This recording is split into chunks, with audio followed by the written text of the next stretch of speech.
Bismillahirrahmanirrahim. Assalamu alaikum, dear students. Hopefully, you are all fine at your home, safe and sound.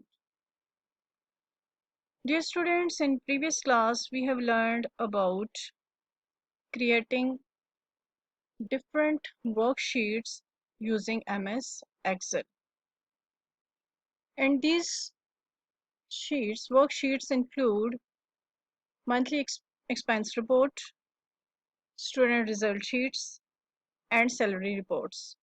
Afterwards, here we have a next topic, that is saving a spreadsheet, formatting worksheet elements, and my SLO from you people, student learning outcome SLO. Students will be able to save a workbook and format the worksheet elements that are selection and cut copy paste. So let's start today's topic. First one, saving a spreadsheet. How we will save a spreadsheet, you all know.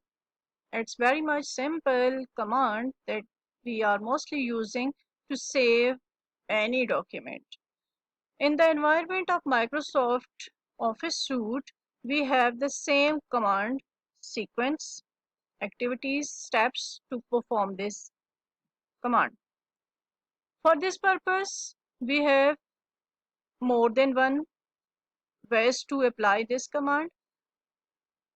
First one, here we will click at the file menu and its commands have save and save as option.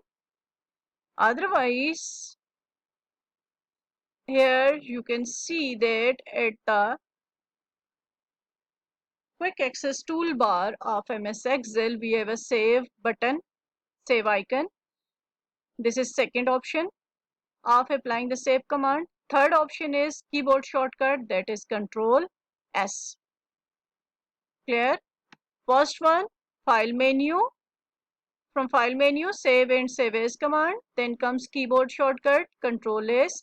And here we also have another option in quick access toolbar of save command. So in either way, when we will click at the save option or keyboard shortcut Control S, a dialog box of save as will appear on the screen. From here, we will select the location where you want to save your current new worksheet. When we click at this computer from save as location, here comes the recent folders of this computer on which user has worked. So I'm going to save this file in @rosejasmine lectures. From here, you will give the name for your worksheet. For example, I'm giving the name of formatting worksheet. And at this top, here comes your location selection, that where you want to save your file. Otherwise, from this organized section, you can also select the directory, folder and subfolder, and required name you have to give over here in file name. And then comes your file type, that is workbook.xls. Otherwise, you can save it with backward compatibility of Excel 97 to 2003.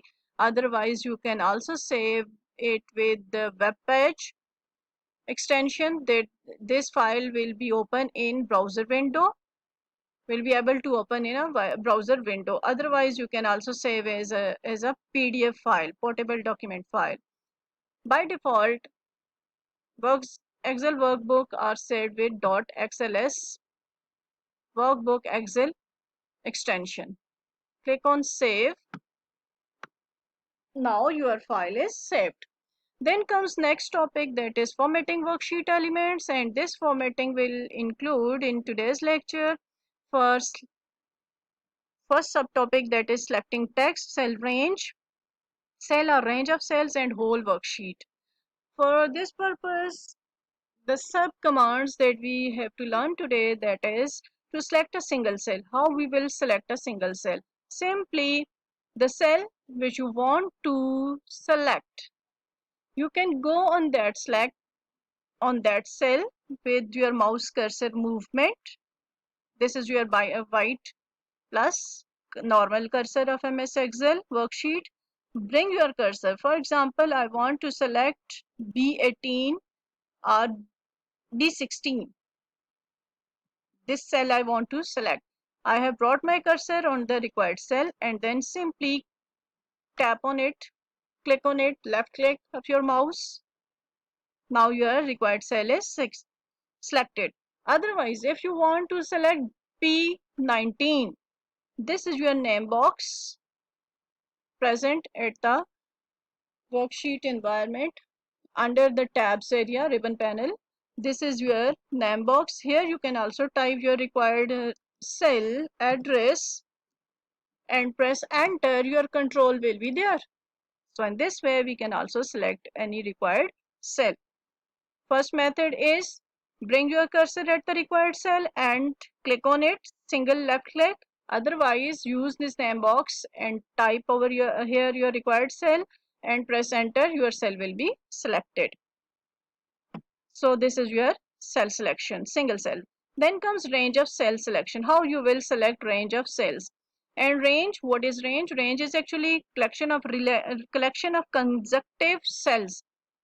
This cell range may be row wise or column wise or both row and column wise.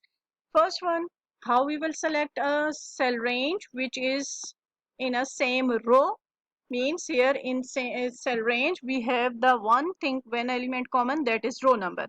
For example, I am selecting from B16 to K16. What I will do, first I have to select the first cell of the range and then simply drag your cursor on that last cell which you want to select in this range.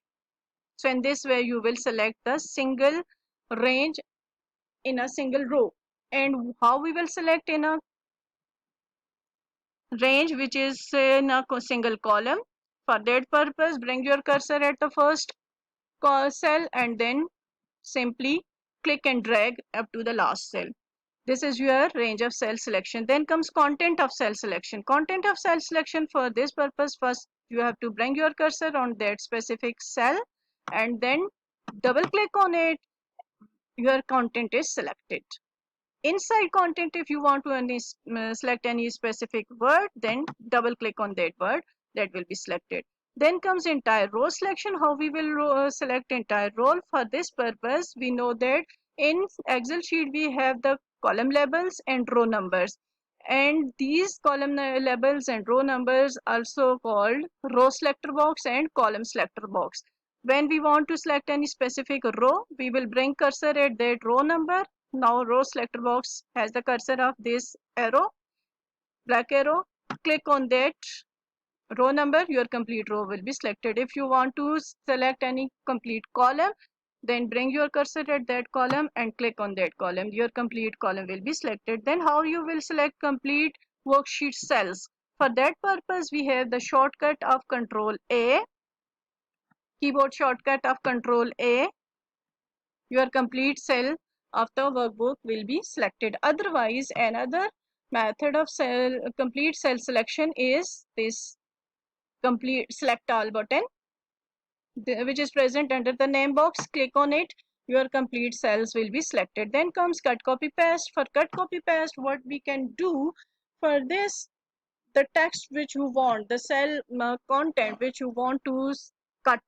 For what is the difference between cut copy? Cut copy means cut moves your text from the original location and paste into the destination location, whereas copy command will just simply make duplication of your data, duplicated copy of data. So here this is your text that you want, this is your original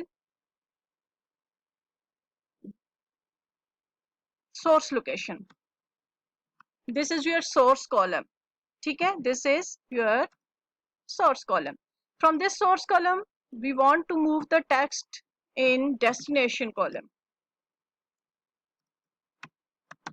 For this purpose, what we will do, simply from source, if you want to copy, select that cell, select that content, and now apply the copy command. Control C from keyboard, or otherwise from clipboard. This is home tab, first group clipboard. Here we have these three options: cut, copy and paste commands. From there you can also select, otherwise we have the keyboard shortcuts: Control C for copy, Control X for cut, and Control V for pasting. Clear?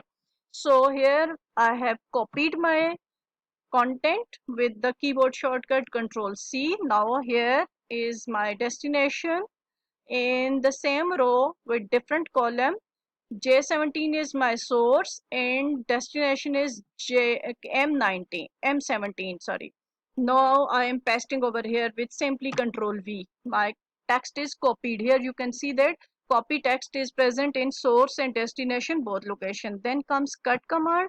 Select your required cell. First step is select your required cell.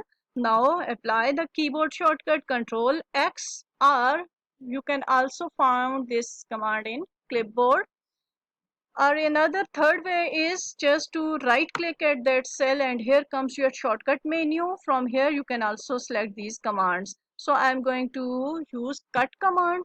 Now select your destination and apply the paste command. So in this way we will apply the cut, copy and paste command. In this you can also note the difference between cut, copy and paste command. With copy paste we have the duplicated data, whereas with cut command we have just moved the content from original or source location to the destination location. Hopefully you all understood very well. If you still have any problem, you can ask me. I'm here to answer you. Thank you. In the next class we will learn about formatting text, in which we will apply the font settings, alignments, and then we will also cover borders and shading. Hopefully you all understood today's lecture. If you still have any problem, you can ask me. Thank you. Best of luck.